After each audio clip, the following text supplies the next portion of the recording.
날마다 솟는 샘물 큐티 채널 운영자 서지원 목사입니다. 오늘 하루도 우리의 소망이신 하나님만 바라볼 수 있는 저와 여러분 되길 소망합니다. 큐티 영상 시청 후 좋아요와 구독을 꼭 부탁드립니다.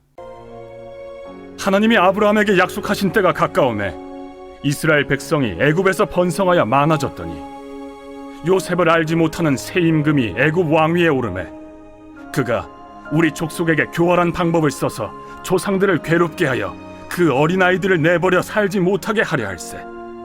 그때 모세가 났는데 하나님 보시기에 아름다운지라.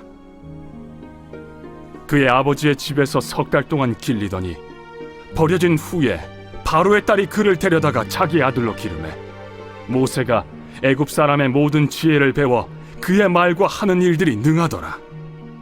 나이가 40이 되매 그 형제 이스라엘 자손을 돌볼 생각이 나더니 한 사람이 원통한 일 당함을 보고 보호하여 압제받는 자를 위하여 원수를 갚아 애굽 사람을 쳐 죽이니라. 그는 그의 형제들이 하나님께서 자기의 손을 통하여 구원해 주시는 것을 깨달으리라고 생각하였으나 그들이 깨닫지 못하였더라. 이튿날 이스라엘 사람끼리 싸울 때 모세가 와서 화해시키려 하여 이르되 너희는 형제인데 어찌 서로 해치느냐 하니 그 동물을 해치는 사람이 모세를 밀어뜨려 이르되 누가 너를 관리와 재판장으로 우리 위에 세웠느냐? 내가 어제는 애굽 사람을 죽임과 같이 또 나를 죽이려느냐 하니 모세가 이 말 때문에 도주하여 미디안 땅에서 나그네 되어 거기서 아들 둘을 낳으니라. 오늘 말씀을 보면 아브라함과 요셉에 대해 설교하던 스데반은 이제 모세를 중심으로 설교하기 시작했습니다. 스데반은 모세에 대해 유독 길게 설교를 하는데 그 이유는 그가 모세를 모독했다는 비난을 받았기 때문입니다. 오늘 말씀의 시작 17절을 보면 하나님께서 아브라함에게 하신 약속을 이루실 때가 가까워지자 이집트에서 살고 있던 이스라엘 백성들의 수가 엄청나게 늘었습니다. 그런데 말씀을 보면 그때 요셉에 대해 아무것도 모르는 다른 왕이 이집트를 통치하기 시작했습니다. 당시에 요셉을 알지 못하는 새 임금이 이집트 왕위에 오르자 그는 교활한 방법을 사용해서 이스라엘 백성을 괴롭혔습니다. 여기서 요셉을 알지 못하는 왕은 애굽을 위한 요셉의 선한 행적을 알지 못하는 왕이었습니다. 그는 요셉이 했던 모든 일을 알지 못했습니다. 아니면 그는 요셉이 했던 모든 일을 부정했을 수도 있습니다. 요셉을 알지 못하는 왕이 얼마나 잔인했는지 이스라엘의 모든 남자아이를 죽이라고 명령했습니다. 바로 왕은 이스라엘 사람들이 늘어나지 못하도록 어린아이를 다 죽이려고 했습니다. 하나님이 아브라함에게 약속하신 그 말씀이 실현될 때가 다가오자 바로의 학대는 더 심해졌습니다. 하지만 하나님은 이런 가운데 하나님을 경외하는 히브리 38을 통해 이스라엘을 구원할 모세를 살리셨고 모세를 이스라엘의 구원자로 준비하셨습니다. 하나님의 약속이 사라지는 것 같아 보였지만 하나님은 이스라엘이 보이지 않는 곳에서 자신의 약속을 지키기 위해 일하고 계셨습니다. 여러분 오늘 말씀을 우리 삶에 적용해 보면 지금 이스라엘 백성들의 삶이 우리와 비슷한 것은 아닙니까? 하나님은 우리에게 약속을 주셨지만 하나님의 약속은 이루어지지 않고 더 큰 고난이 우리에게 찾아온 것은 아닙니까? 사랑하는 여러분, 그럴수록 우리는 하나님께서 약속하신 때가 가까이 왔다는 믿음을 가져야 합니다. 하나님은 우리와의 약속을 반드시 지키십니다. 하나님은 우리와의 약속을 잊지 않으십니다. 창세기 말씀을 보면 하나님은 아브라함에게 자녀를 주신다는 약속을 주셨습니다. 그런데 이 약속은 누가 봐도 말 같지도 않은 약속이었습니다. 왜냐하면 아브라함은 늙었고 사라도 늙었기 때문입니다. 이 약속이 얼마나 말이 안 되는 약속이었는지 약속의 당사자들조차 믿지 않았습니다. 약속의 당사자들조차 하나님의 약속을 비웃었습니다. 하지만 여러분, 하나님은 아브라함과의 약속을 지키셨습니다.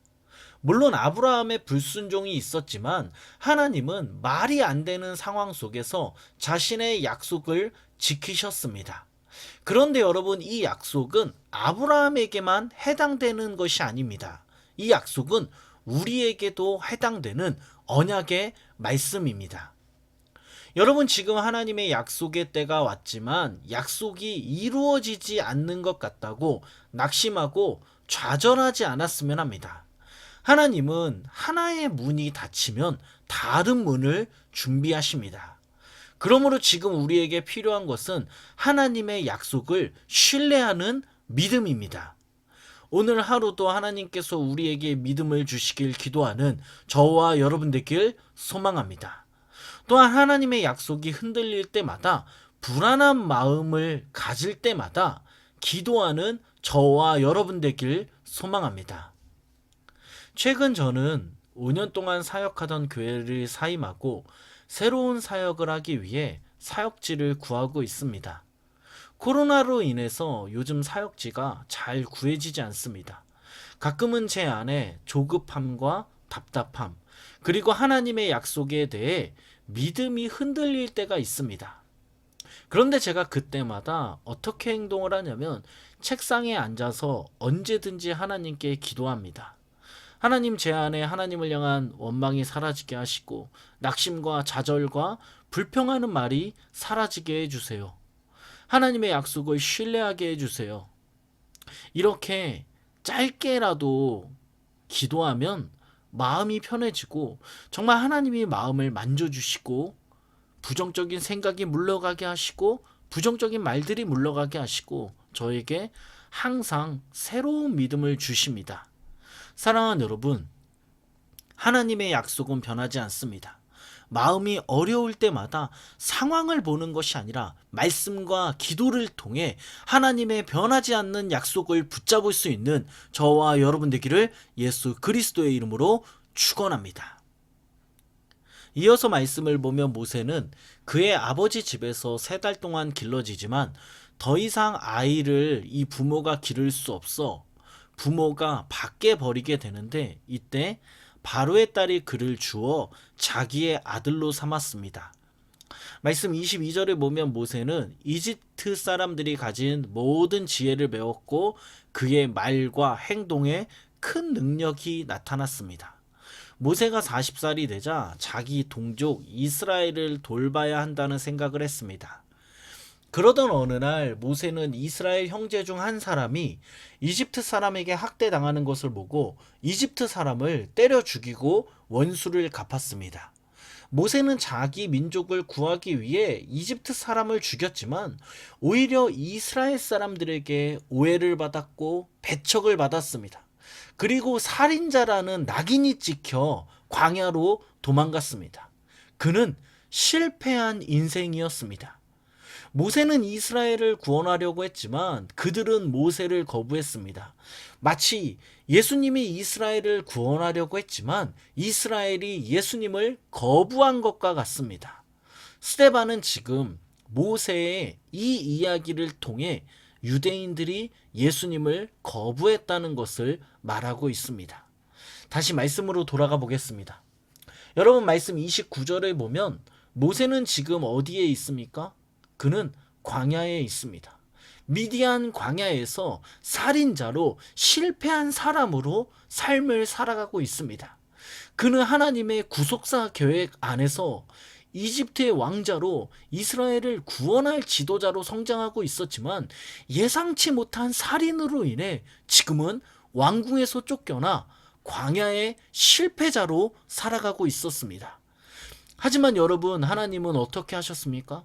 이런 살인자 모세를 광야에서 훈련시키셔서 놀라운 하나님의 선지자로 세우셨습니다. 모세는 실패한 인생이었지만 하나님은 그 실패한 모세를 다시 일으켜 세우시고 자신의 구원 사역을 위해 사용하셨습니다. 사랑하는 여러분, 오늘 이 말씀을 우리 삶 속에 적용해 보면 우리가 지금 모세와 같이 실패한 인생을 살아갈 수도 있습니다. 가정의 어려움으로, 사업에 실패해서 진학에 실패함으로 좌절하고 낙심했을 수도 있습니다. 하지만 오늘 말씀을 보면 하나님은 실패한 모세를 그냥 내버려 두지 않으셨습니다. 실패한 모세를 다시 일으켜 세우시고 그를 훈련시켜 자신의 구속사역에 모세를 사용하셨습니다. 여러분, 모세와 같이 우리는 인간이기 때문에 실패할 수도 있습니다. 우리가 큰 사건을 만날 수도 있습니다. 그 사건 때문에 낙심하고 좌절할 수도 있습니다. 하지만 분명하게 기억해야 하는 것은 하나님은 낙심하고 실패한 사람을 자신의 구속 사역을 위해 사용한다는 것입니다. 그러므로 여러분, 나를 보며 실망하지 않았으면 합니다. 나를 보면 실망하지만 하나님을 보면 희망을 가질 수 있습니다. 나 자신과 우리 상황을 보면 우리는 쓰러지지만 하나님을 보면 소망을 품을 수 있습니다. 지금 여러분 모세와 같이 실패하여 광야에 있습니까? 하나님은 다시 우리를 광야에서 일으켜 세우실 것입니다. 지금 모세와 같이 꿈과 소망을 이뤘습니까? 하나님은 다시 우리에게 꿈과 소망을 주실 것입니다. 오늘 이 말씀을 기억하며 낙심한 가운데 다시 하나님을 보며 소망을 가질 수 있는 저와 여러분 되기를 예수 그리스도의 이름으로 축원합니다. 기도하겠습니다. 하나님 감사합니다. 오늘 하루도 하나님께서 주신 약속을 붙잡게 하시니 감사합니다. 하나님 아버지, 하나님의 약속이 이루어지지 않는다고 낙심하지 않게 하시고 우리와의 약속을 지키시는 하나님만 바라볼 수 있게 하여 주시옵소서. 또한 하나님 기도합니다. 지금 말씀을 듣는 사람 중에 모세와 같이 진학에 실패하고 구직에 실패하고 가정에 실패하고 사업에 실패하여 낙심한 사람들이 있습니다. 우리를 보면 낙심하고 좌절할 수밖에 없지만 실패한 우리를 다시 일으켜 세우시는 우리 주님만 바라보게 하여 주시옵소서. 하나님을 보며 소망을 가지길 원합니다. 우리의 삶에 은혜 내려 주시옵소서. 이 모든 말씀 예수님의 이름으로 기도드립니다. 아멘.